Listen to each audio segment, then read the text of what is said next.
তবে কি এবার শেখ হাসিনার আগমনী বার্তা নিয়ে ঢাকায় আসলেন ভুটানের রাজা? পর্দার আড়ালে ভারতের খেলা শুরু। রংপুরের ঘটনায় চাঞ্চল্যকর তথ্য ফাঁস। এই সরকার এখন ভয়ঙ্কর বিপদ আছে। তো যারা শেখ হাসিনার ফাঁসি চায় তারা সবাই ফাঁসির দড়ি পরে বসে আছে। শেখ হাসিনার আগমনের কাউন্টডাউন শুরু হয়ে যাচ্ছে, হয়ে গেছে বা হয়ে যাবে। এই সরকার তো পড়ে যাবে, এই সরকার বেশিদিন টিকবে না। আজকে আপনার অনুষ্ঠানে আমি আবার বলছি যে সেই পরিস্থিতি চলে আসছে।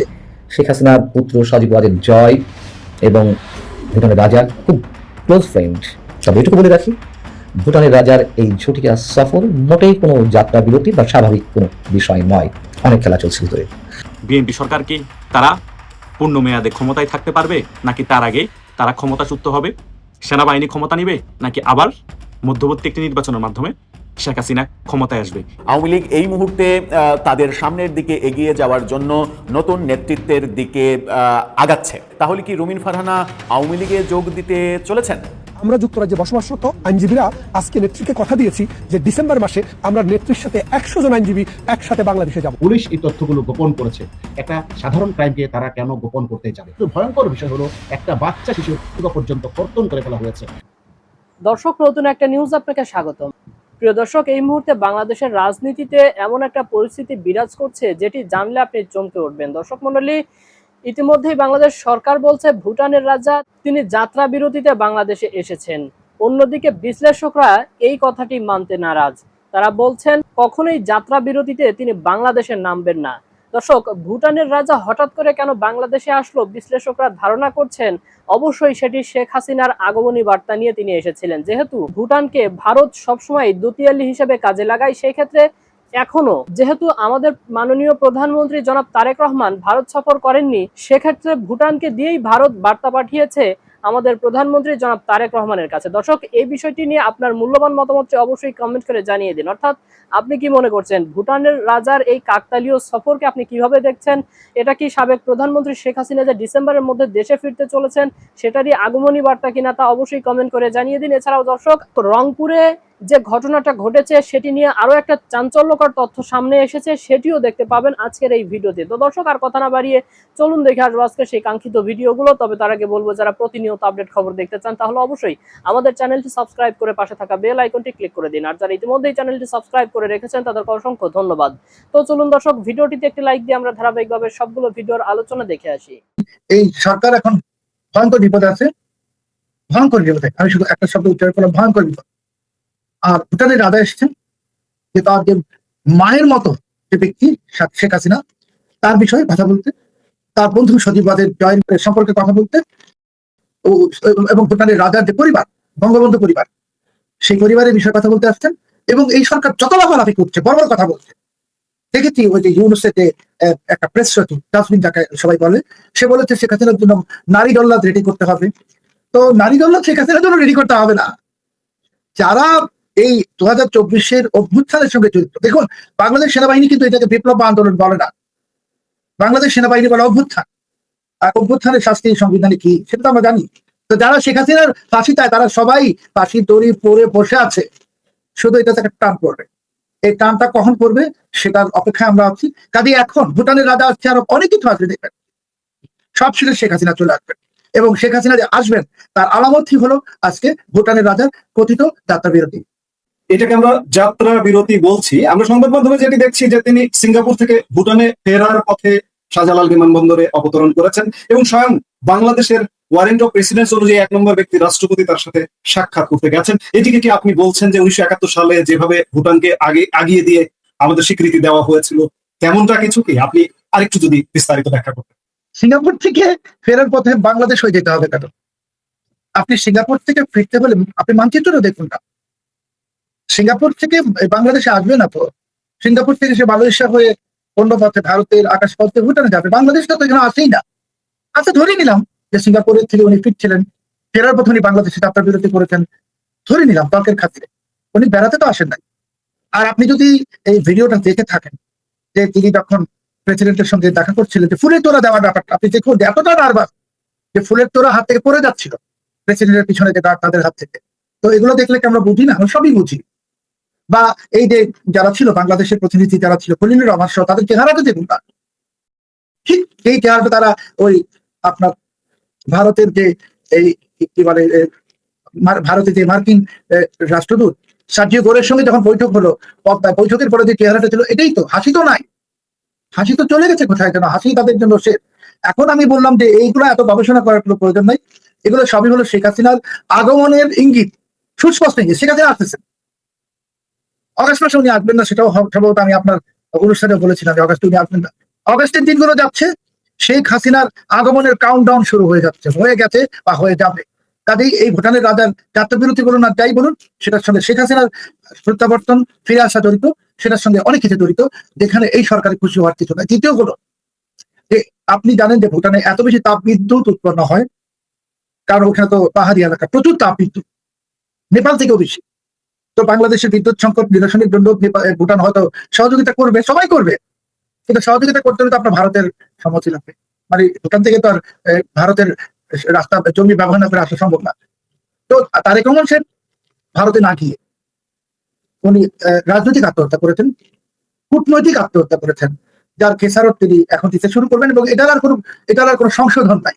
এখন যদি তারেক রহমান সাহেব দিল্লিতে বসেও থাকেন কোনো অ্যাপয়েন্টমেন্ট ছাড়া, তারপরেও এটার আর কোনো সংশোধন হবে না, কারণ তিনি ভারতের রাষ্ট্রপতিকে অপমান করেছেন, ভারতের জনগণকে অপমান করেছেন।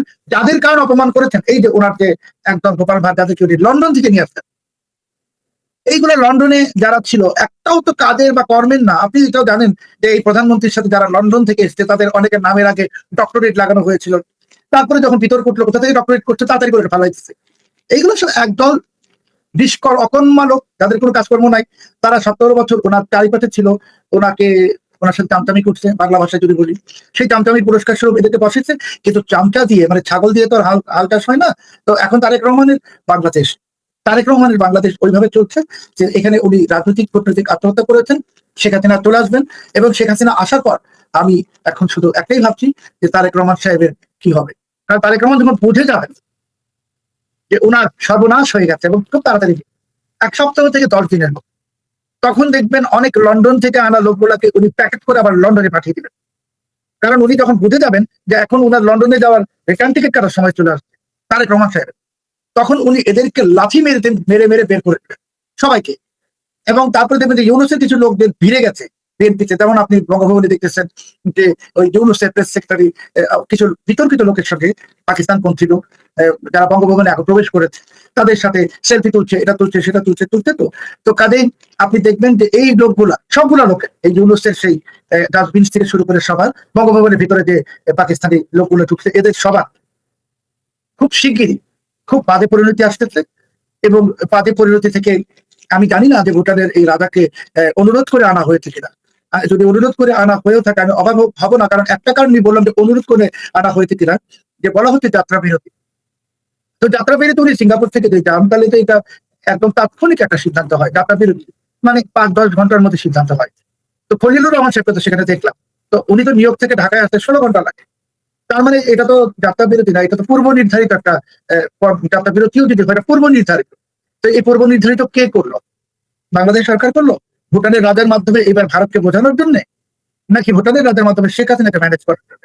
এটা আমাদের জানতে হলে আর কয়েকটা দিন অপেক্ষা করতে হবে। এটা আপনি নিশ্চিত থাকুন যে এটা স্রেফ যাত্রা বিরতি নয়, এটার পিছনে অনেক বড় কোনো ঘটনা আছে, যেটা আমরা খুব শিগগিরই জানবো। এই সরকার তো পড়ে যাবে, এই সরকার বেশিদিন টিকবে না। আজকে আপনার অনুষ্ঠানে আমি আবার বলছি যে সেই পরিস্থিতি চলে আসছে। একদিকে বিদ্যুৎ ঘাটতি, একদিকে তৌহিদি জনতা, একদিকে জঙ্গি উত্থান, একদিকে বোমা উদ্ধার, একদিকে জাতিসংঘের সাবধান বাণী। আমি বলছি এবার বাংলাদেশ সেই সময় উপনীত আবদেল ফাতাহ আল সিসি, একজন আবদেল ফাতাহ আল সিসি আসছেন। দিন যত গড়াচ্ছে, রংপুরে চাঞ্চল্যকর হত্যাকাণ্ডের মোড় নিত্য নতুন ভাবে উন্মুক্ত হচ্ছে। পুলিশ যে নাটক সাজিয়েছিল, যে দাবি করেছিল, তা আস্তে আস্তে দিবালোকের মতো স্পষ্ট হতে শুরু করেছে। স্ক্রিনে আপনারা দেখতে পাচ্ছেন সুষুপ্ত পাঠক, অত্যন্ত নামকরা একজন পাঠক, তিনি লিখেছেন গণপতি বাবুর স্ত্রী কন্যাকে হত্যার আগে করা হয়েছে, ছোট্ট ছেলেকে আগে তার লিঙ্গ করা হয়েছে। পুলিশ এই তথ্যগুলো গোপন করেছে। একটা সাধারণ ক্রাইমকে তারা কেন গোপন করতে যাবে? প্রিয় দর্শক, আমরা সেই তথ্য আজকে ফাঁস করবো আপনাদের সামনে, কারাই বা জড়িত। কিন্তু ভয়ঙ্কর বিষয় হলো, একটা বাচ্চা শিশুর লিঙ্গ পর্যন্ত করে ফেলা হয়েছে। তাহলে এই ঘটনা এই দুজনকে যে গ্রেফতার করেছে তাদের দ্বারা কখনোই সম্ভব নয়। এই হত্যাকাণ্ডের একটা প্যাটার্ন আমরা আলোচনা করব। তবে এই সুষুপ্ত পাঠকের দাবি যে সত্য, সেই বিষয়ে আমরা আপনাদের একটু প্রমাণ দেখাই। এখানে দেখেন ডোম কি বলছে যে এই দুজন ময়নাতদন্ত করার সময়, আমরা শুনি। কোনো কথা বাইরে পরিষ্কার করা যাবে না। পরে ডাক্তার রিপোর্ট লিখবে আরেকটা, আর আমি বলবো আরেকটা। আমাকে বলেন মেয়েটার বীর্য বাড়িতে, বীর্যটা রাখছি কি সংগ্রহ করছেন? এটা ভাগালি স্যার, আপনিও বললেন, ডাক্তার বলছে ওটা দেখো তো আসো কিনা। দেখলাম তো ওই যে বীর্য বাড়ছে, তো বলে ওটা রাখি দাও। ওটা রাখি দিলাম। মেয়ের মাকে দেখছে, তো ওই করছে বীর্য রাখো, ওটাও একটু সব বাড়েছে। ডাক্তার মানা করতেছে কেন? বলতে পারলাম না আমি, কেউ মানা করছে তাদেরকে? সুপ্রিয় দর্শক, একটা জিনিস স্পষ্ট প্রমাণিত হয়ে গেল, এই ডোম যে পরীক্ষা করছিল পুরুষের সেমেন মা এবং মেয়ের ভিতর থেকে বের হচ্ছিল, অর্থাৎ এটা পাওয়া গেছে, যা পুলিশ সেটা স্বীকার করেনি। তার মানে এখানে স্পষ্ট বলতে হয় রাষ্ট্রীয় মদদে এগুলোকে গোপন করা হচ্ছে, যার সাথে এই জড়িত এই ডাক্তারও জড়িত। আমরা ঘৃণা জানাই, ধিক্কার জানাই সেই ডাক্তারকে। এবার আসুন আমরা আরেকটা বিষয় পরিষ্কার করি, পুলিশ কি দাবি করেছিল সেই বিষয়ে আপনাদেরকে একটু শেয়ার করি। তারা এত জোরে রশিটা টান দেয়, তার মুখের চোয়াল ভেঙে যায় এবং চোখটা ঠিকরে বের হয়ে যায়। চল কোনো ভাঙার সাইন আমরা পাইনি। প্রিয় দর্শক, শুনলেন পুলিশ দাবি করেছিল চোয়াল ভেঙে গেছে, কিন্তু যে ময়নাতদন্ত করে ডাক্তার তিনি দাবি করেছেন যে আমরা চোয়াল ভাঙা পাইনি। জনাব আদার হালদার, পুলিশ এই ধরনের ঘটনা ধামা চাপা দেওয়ার জন্য তাদের এত আগ্রহ কেন, আপনি যদি সংক্ষেপে বলতেন। ধন্যবাদ। আমাকে সংক্ষেপে বলতে চাই, আপনি প্রথমে যে তথ্যটা দেখালেন যে এই বাচ্চা ছেলেটার তার লিঙ্গটাকে কেটে দেওয়া হয়েছে, এর মাধ্যমে আপনাকে আমি এক কথা যদি উত্তর দিই, তাহলে এই ঘটনার সাথে অবশ্যই রাষ্ট্রীয় গোয়েন্দা সংস্থা এবং পাকিস্তানি গোয়েন্দা সংস্থা আইএসআই জড়িত এবং উগ্রবাদী জড়িত। কারণ হচ্ছে যে ছেলেটার এই বাচ্চাটা লিঙ্গ কাটার কোনো কারণটাই হচ্ছে এখানে ধর্মীয় উগ্রবাদ, এবং উগ্রবাদের জায়গাটা থেকেই সেই ছেলেটার, কারণ নারী দুজনকে ধরা হচ্ছে, সেটার একটা প্যাটার্ন হতে পারে, কিন্তু একটা বাচ্চা ছেলের কেটে দেওয়া এটা কিন্তু একদম সিগনিফিকেন্টলি ইন্ডিকেটেড যে এটা হচ্ছে জঙ্গিবাদীদের কারবার, এবং যার পিছনে অবশ্যই বাংলাদেশের গোয়েন্দা সংস্থা এবং আইএসআই জড়িত, এবং যেটা আমরা সন্দেহ প্রকাশ করছি তার একদম নিশ্চিতভাবে। ধন্যবাদ আপনাকে, যথার্থই বলেছেন। কতটা অমানবিক, কতটা নিষ্ঠুরতা তার জঙ্গি হত্যাকাণ্ডের সাথে প্যাটার্নের সাথে প্রিয় দর্শক মিলে যায়। এবার আসেন হাফেজ মাওলানা সাইদ, বাংলাদেশে বেশ কিছুদিন ধরে পাকিস্তানি লস্করে তৈবার অন্যতম নেতা অবস্থান করছে। আমরা এই হত্যাকাণ্ডকে বিশ্লেষণ করে যেটা দেখতে পাচ্ছি, এটা আসলে হিন্দুদেরকে বাংলাদেশ থেকে বিতাড়িত করার জন্য, হিন্দুদের মনের ভিতরে একটা আতঙ্ক তৈরি করার জন্য সুপরিকল্পিতভাবে, অর্থাৎ একটা কাঠামোর মধ্য দিয়ে নারকীয়ভাবে এই হত্যাকাণ্ড ঘটানো হয়েছে, তাতে কোনো সন্দেহ নাই। এবং আপনাদেরকে স্মরণ করে দিই, পাকিস্তান থেকে একসময় প্রচুর হিন্দুদেরকে এইভাবে আতঙ্কিত করে বিতাড়িত করা হয়েছে। পাকিস্তানের গোয়েন্দা সংস্থা যেহেতু বাংলাদেশে কাজ করছে, সুতরাং ডিজিএফআই এবং পাকিস্তান এদের আইএসআই এই দুজনের যোগসাযোগের পরিকল্পনায় এই কর্মকাণ্ডটি সম্পূর্ণরূপে বাস্তবায়ন করেছে জঙ্গি গ্রুপ, এতে কোনো সন্দেহ নাই। অতীতের জঙ্গিদের হত্যাকাণ্ড যদি বিশ্লেষণ করেন, তাহলে এই হত্যা নিষ্ঠুরতার সাথে আপনারা মিল খুঁজে পাবেন। আরেকটা বিষয় আমরা আপনাদেরকে দেখার জন্য হালদার, আপনি জানেন যে আগামী চক্রবর্তী একটা টেক্সট করেছিল, তার বন্ধুকে খুদে বার্তা পাঠিয়েছিল। তিনি বলছেন কি দেখেন প্রিয় দর্শক, এটা ফ্রাইডে অর্থাৎ ভোর 5:50 এই খুদে বার্তাটি আগামী চক্রবর্তী পাঠায় তার এক নিকটজনকে। তিনি বলছেন, আমার বাসায় কারেন্ট নাই, সারা রাত বিদ্যুতের কি জানি নষ্ট হয়েছে, সবার বাসায় কারেন্ট আছে, আমার বাসায় কারেন্ট নাই, সারা রাত 5:50। এরপরে তিনি তাকে ওই ব্যক্তি আবার খুদে বার্তা পাঠালো, সেটা আপনাদেরকে দেখাচ্ছি, যে তুমি ঘুমাইছিস, বলছে হ্যাঁ, তখন বাজে 8:15। অর্থাৎ এই কারেন্টের তারটা আগে থেকেই কেটে দেওয়া হয়েছে। এতে করে স্পষ্ট প্রমাণিত হয় ঘটনাটি সুপরিকল্পিত হত্যাকাণ্ড। আরেকটা বিষয় আপনাদেরকে বলি, সিদ্ধার্থের বাবা এবং সে মুগ্ধের মা দাবি করেছিল তাদের ছেলে নেশা করে কিনা তারা শুনে নাই এবং তারা জানে না। এখন প্রশ্ন হলো, পুলিশ দাবি করছে তারা ইয়াবা খাওয়ার জন্য ছাদে উঠেছিল এবং ইয়াবা খাওয়ার বাধা দেওয়াতে তাদেরকে হত্যাকাণ্ড করেছে, কিন্তু পুলিশ এটা কিন্তু এখনো প্রমাণ করতে সক্ষম হয়নি। এই দুজনের শরীরে ডোপ টেস্ট করা হয়নি যে এখনো, অর্থাৎ মাদকের কোনো চিহ্ন পাওয়া গেছে কিনা, এই ধরনের কোনো প্রতিবেদন আমরা দেখিনি। এবং আরেকটা বিতর্কিত বিষয়, শার্ট নিয়ে একটা বিতর্কিত বিষয় এসেছিল, আপনারা দেখেছেন, এই যে আপনারা স্ক্রিনে দেখেন, তদন্ত কর্মকর্তার গায়ে এবং এই যে আসামির গায়ে একই রঙের শার্ট, এটা নিয়ে একটা বিতর্কের জন্ম দিয়েছে। তাহলে কি রুমিন ফারহানা আওয়ামী লীগে যোগ দিতে চলেছেন? এই প্রশ্নটা কেন উঠছে, চলুন একটু রুমিন ফারহানার অতি সম্প্রতি করা একটা মন্তব্য নিয়ে আলোচনা করে বোঝার চেষ্টা করি যে এই প্রশ্ন ওঠার ভ্যালিড পয়েন্ট আছে কি নেই। দর্শক, রুমিন ফারহানাকে আমরা সর্বশেষ রাষ্ট্রপতি নির্বাচনে ভোট দেওয়া থেকে বিরত থাকতে দেখেছি। অর্থাৎ মির্জা ফখরুল ইসলাম আলমগীরের মতো একজন বর্ষিয়ান রাজনীতিবিদ যখন রাষ্ট্রপতি হিসেবে নির্বাচন করেছেন, তখনও তিনি নির্বাচনে তিনি ভোট দেননি। বলেছেন যে এই নির্বাচনের কোনো মানে নেই, যে নির্বাচনের ফলাফল নিশ্চিত, এটা একটা মানে তামাশা, তিনি এরকমটা বলেছেন। সেখান থেকেই মানে সর্বশেষ যে ইঙ্গিতটা পাওয়া গেছে যে তিনি আসলে বিএনপির রাজনীতির উপরে প্রচণ্ড বিরক্ত। গত 6 মাসে বিএনপি সরকারের প্রচণ্ড সমালোচনা করেছেন, এবং সমালোচনা এমন পর্যায়ে গেছে যে বিএনপির প্রধান যে শত্রু জামাত কিংবা আওয়ামী লীগ, তারা যেভাবে সমালোচনা করে তার চাইতেও ক্ষুরোধার সমালোচনা তিনি করেছেন। আওয়ামী লীগের ব্যাপারে বারবার পজিটিভ কথা বলেছেন। সম্প্রতি শেখ হাসিনার ফেরা নিয়ে কথা বলেছেন, এবং তিনি বলেছেন শেখ হাসিনা ফিরবেই, তাকে ঠেকানো যাবে না এবং ফেরা তার অধিকার, তিনি ফিরলে, এবং এমনকি তিনি বলেছেন যে এমনকি তিনি বলেছেন শেখ হাসিনা ফিরলে তাকে এই সরকার ফাঁসি দিতে পারবে না। শেখ হাসিনাকে ফাঁসি দেওয়ার মতো যে শক্তি প্রয়োজন সেই শক্তি সরকারের নেই। শেখ হাসিনাকে ফাঁসির মঞ্চে নিয়ে যেতে হলে আওয়ামী লীগ যে পরিস্থিতি তৈরি করতে পারে সেই পরিস্থিতি মোকাবেলা করার মতো ক্ষমতা এই সরকারের আছে কিনা সেটা আগে বিবেচনা করতে হবে, এমন কথা বলেছেন। এবং তিনি এটাও বলেছেন যে শেখ হাসিনার দেশে ফেরা তার অধিকার, এটা নৈতিক অধিকার, আইনের কাছে আত্মসমর্পণ করা এটা নৈতিক অধিকার, তার মানে আইনি লড়াই করা এটা নৈতিক অধিকার, এই বক্তব্যগুলো বলেছেন। এবং শেখ হাসিনা ব্যাপারে তিনি এটাও বলেছেন যে শেখ হাসিনা যদি মানে খারাপ হয়ে থাকে তাহলে শেখ হাসিনার খারাপ কাজগুলো আপনি করছেন কেন? মানে আপনি যদি এমনটা মন্তব্য করেছেন যে মানে এটাই যদি হয় তাহলে শেখ হাসিনা খারাপ কি ছিল। তার কথার মানে মন্তব্যের মূল ব্যাপারটা অনেক বিষয় ঘটছে না এখন, যেটা শেখ হাসিনা এই ব্যাপারগুলো খারাপ ছিল বলে আমরা সমালোচনা করি, কিন্তু ওই কাজটাই এখন হচ্ছে। সেই প্রসঙ্গে বারবার বলেছেন যদি এটাই হয়, যেটা যদি এটাই আপনারা করেন তাহলে শেখ হাসিনা খারাপ কি ছিল। এরকম প্রচুর পজিটিভ মন্তব্য আমরা করতে দেখেছি। সম্প্রতি সর্বশেষ তিনি যে মন্তব্যটা করেছেন, ভয়েস বাংলার এই শিরোনামটা দেখে নিন। সেই শিরোনামে আমরা দেখছি যে শেখ হাসিনা বাংলাদেশে পা রাখার সাথে সাথে আওয়ামী লীগের নেতাকর্মীদের মধ্যে যে একটা উন্মাদনা উদ্দীপনা তৈরি হবে সেটা সামাল দেওয়ার মতো সরকারের সামর্থ্য সক্ষমতা আছে কিনা সেটা বড় প্রশ্ন। অর্থাৎ স্পষ্ট করে বলছেন যে শেখ হাসিনা ফিরলে যে পরিস্থিতি তৈরি হবে সেই পরিস্থিতি সামাল দিতে পারবে না বর্তমান সরকার। এবং আজকে আনন্দবাজার একটা নিউজ করেছে এই ব্যাপারে, আজকে না গত রাতে আনন্দবাজার একটা নিউজ করেছে এই ব্যাপারে যে জামাতের আমির শফিকুর রহমান তিনি বলছেন কোনোভাবেই শেখ হাসিনাকে ফেরত মানে আসতে দেওয়া হবে না, দেশে আসতে দেওয়া হবে না কোনোভাবে। এরকম মন্তব্য জামাতের আমির করেছেন বলে আনন্দবাজার দাবি করছে। আনন্দবাজারের এই দাবিটার পক্ষে তাদের নিউজের এই শিরোনামটা দেখে নিন। এই দাবিটা তারা করছে যে জামাতের আমির বলছেন যে শেখ হাসিনাকে কোনোভাবেই ফিরতে দেওয়া যাবে না। তার মানে শেখ হাসিনার ফেরা নিয়ে এক ধরনের উদ্বেগ রয়েছে বাংলাদেশের রাজনীতিতে, এবং সেই কথাটা বারবার রুমিন ফারহানা বলছেন। এবং রুমিন ফারহানার গত 6 মাসের রাজনৈতিক যে বক্তব্য, বিভিন্ন টক শোতে দেওয়া যে বক্তব্য, সেই বক্তব্যগুলো আপনি পর্যালোচনা করুন। পর্যালোচনা করলে দেখবেন যে প্রায় শতভাগ ক্ষেত্রেই তিনি আওয়ামী লীগের ব্যাপারে পজিটিভ কথা বলেছেন এবং প্রায় শতভাগ ক্ষেত্রেই তিনি বিএনপির ব্যাপারে নেগেটিভ কথা বলেছেন। এটা কি ইঙ্গিত দেয়? এটা কি ইঙ্গিত দেয় এটা যে রুমিন ফারহানা তার বাবার মতো, তার বাবা আওয়ামী লীগের প্রতিষ্ঠাকালীন একজন নেতা, একজন মানে অন্যতম বড় একটা চরিত্র যিনি বঙ্গবন্ধুর সঙ্গে একসাথে রাজনীতি করেছেন, এবং রুমিন ফারহানার বাড়িতে আওয়ামী লীগের প্রথম মানে যে তৈরির যে ইতিহাস, সেই ইতিহাসের বহু মিটিং রুমিন ফারহানার বাড়িতে হয়েছে। সেরকম একটা পরিবারের মেয়ে হিসেবে রুমিন ফারহানা কি আওয়ামী লীগের রাজনীতি বেছে নিতে চলেছেন? এই প্রশ্নগুলো চতুর্দিকে উঠছে, এবং এই প্রশ্নগুলো ওঠার আরও কারণ তার বিভিন্ন বক্তব্য আওয়ামী লীগ সম্পর্কে এবং শেখ হাসিনার সম্পর্কে।